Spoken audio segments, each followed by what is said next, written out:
Torch bearers. Translation part 1। एक समय सदियों पूर्व एक वृद्ध व्यापारी रहता था। उसने सारा जीवन माल खरीदने और बेचने में कठिन परिश्रम किया था, जिसके परिणाम स्वरूप उसने बहुत सा धन कमाया था।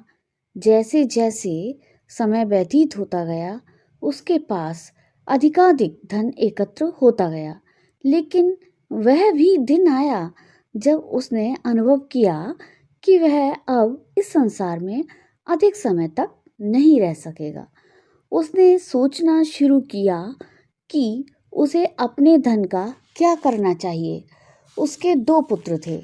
उसने दृढ़ निश्चय किया कि वह अपने धन को इनमें दोनों पुत्रों में नहीं बांटेगा, लेकिन वह अपना संपूर्ण धन किसी एक पुत्र को ही देगा, जो अपने को दूसरे से अधिक समझदार सिद्ध करेगा। समस्या जो हल की जानी थी वह ये थी कि दोनों पुत्रों में अधिक समझदार कौन सा है। इस समस्या को सुलझाने के लिए उसने उनकी परीक्षा लेने का निर्णय किया। दोनों नवयुवकों को बुलाकर उसने उनसे कहा, ये 2 रुपए हैं। मैं चाहता हूँ कि तुम दोनों 1-1 रुपया ले लो और फिर अलग अलग बाहर जाओ और कोई चीज़ ऐसी खरीदो जो इस मकान को भर दे। तुम्हें 1 रुपए से अधिक व्यय नहीं करना है। दोनों पुत्रों ने उसकी ओर ऐसे देखा जैसे कि उसने अपनी बुद्धि से अवकाश ले लिया था, अर्थात वह बुद्धिहीन हो गया हो। वे अपने मन में सोचने लगे, हम कैसे 1 रुपए में इतनी वस्तु खरीद सकेंगे जो संपूर्ण घर को भरना संभव कर दे। वे रुपए उठाने के लिए इच्छुक नहीं थे, किंतु वृद्ध व्यक्ति ने उनसे वही काम करने के लिए जोर दिया जो उसने कहा था। वह बोला, तुम लोग जाओ और इस कार्य में अधिक देर ना लगाना। मैं 2 दिनों के भीतर तुम्हारे लौटने की आशा करता हूँ। अतः प्रत्येक नवयुवक ने 1-1 रुपया उठा लिया और बाहर चला गया। पहला युवक बाजार में इधर उधर भटकता रहा, लेकिन उसे कुछ भी ऐसा ना मिला जो किसी प्रकार से उसके उद्देश्य की पूर्ति कर सकता। सारा दिन वह भटकता रहा, सभी दुकानों को देखता रहा, किंतु फिर भी कुछ ना पा सका। उसे धीरे धीरे विश्वास होता गया कि उसके पिता को कुछ गलत हो गया है। वह निराश होकर अपनी खोज को छोड़ने वाला ही था कि उसे पुराल भूसे से लदी हुई एक बैलगाड़ी दिखाई दी।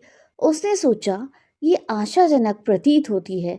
मैं नहीं जानता कि मैं 1 रुपये में कितना पुराल खरीद सकता हूँ।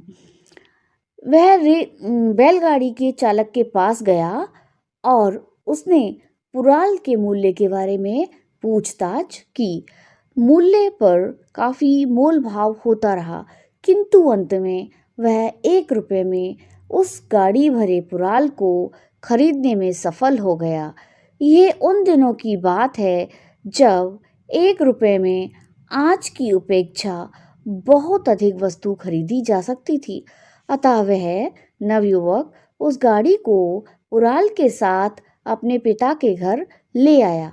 बड़ी आशा से उसने घर में उसका ढेर लगा दिया, लेकिन जब वह सब पुराल घर में आ गया तो उसने पाया कि संपूर्ण घर को भर देने की तो बात ही दूर, वह तो फर्श को ढकने के लिए भी पर्याप्त नहीं था।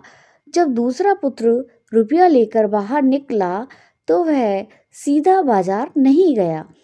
ऐसा करने बाजार जाने के बजाय वह बैठ गया और सोचने लगा।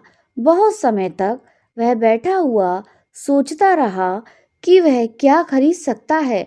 अंत में शाम के समय उसके मन में एक विचार कौंधा। अपना रुपया लेकर वह तेजी से बाजार की तरफ चल दिया और एक दुकान पर पहुंचा जहां मोमबत्तियां बेची जाती थीं। उसने सारा रुपया मोमबत्तियों पर खर्च कर दिया। जिससे उसे बहुत संख्या में मोमबत्तियां मिल गईं। तब वह अपनी मोमबत्तियां लेकर वापस अपने पिता के घर की ओर चल दिया।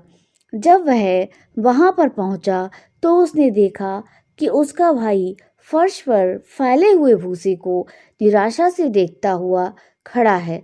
अब अंधेरा हो रहा था। तेजी से दूसरे पुत्र ने प्रत्येक कमरे में 2 या 3 मोमबत्तियां खड़ी कर दी, फिर उसको जला दिया। शीघ्र ही सारा घर प्रकाश से भर गया। उसका पिता उससे बहुत प्रसन्न हुआ और बोला, मेरे बेटे, तुमने सच्ची बुद्धिमानी दिखाई है।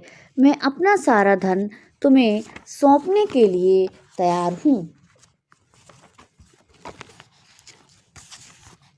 अब हम सब एक बहुत बड़े घर में रहते हैं जिसे हम अपना देश कहते हैं।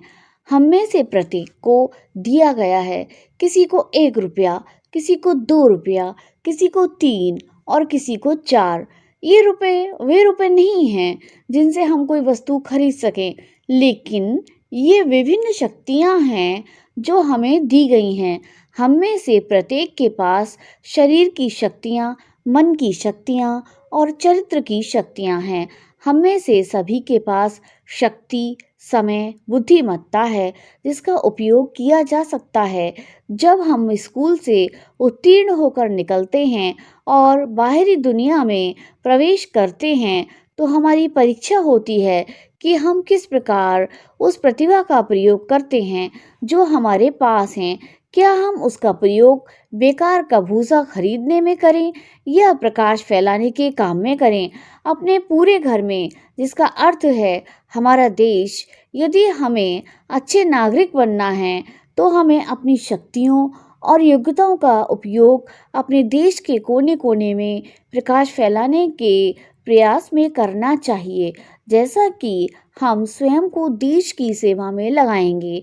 कोई भी देश तब तक उन्नति नहीं कर सकता जब तक कि उसके पास अच्छे नागरिक ना हों।